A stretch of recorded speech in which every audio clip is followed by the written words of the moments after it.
আজ আমাদের সারা দেশে মানববন্ধন শুরু হয়েছে নির্বাচন কমিশনের পক্ষ থেকে। ভোটার তালিকা আমাদের জাতীয় দায়িত্ব, এই সাথেই এনআইডিটা আমাদের ভোটার তালিকার বাই প্রোডাক্ট। আমরা চাচ্ছি যে আমাদের ভোটার তালিকা এবং জাতীয় পরিচয়পত্র এনআইডির সেবা আমাদের কাছেই থাক। আমরা বিগত কোভিডের সময় আমাদের অনেক এই সেবা দিতে গিয়ে আমাদের অনেক কর্মকর্তা কর্মচারী নিহত হয়েছে। তাদের একই সাথে তাদের দেহের কামনা করি।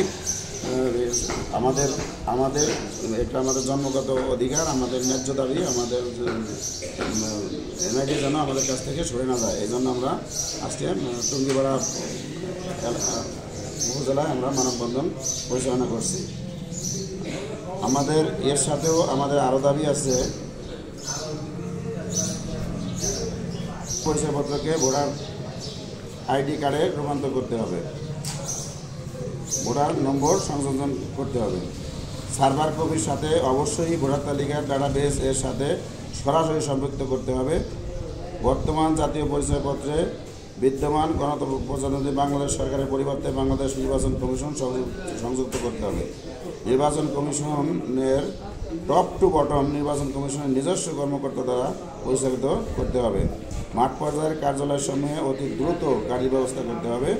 স্থানীয় নির্বাচন সহ সকল নির্বাচনে নির্বাচন কমিশনের কর্মকর্তাদের রিটার্নিং অফিসার করতে হবে। নির্বাচনকালীন সময়ে কর্মকর্তাদের ম্যাজিস্ট্রেট পাওয়ার দেওয়ার ব্যবস্থা করতে হবে। সার্ভিস গ্রহণ করা এই মানববন্ধনের মূলত আমাদের দাবি। ধন্যবাদ সকলকে।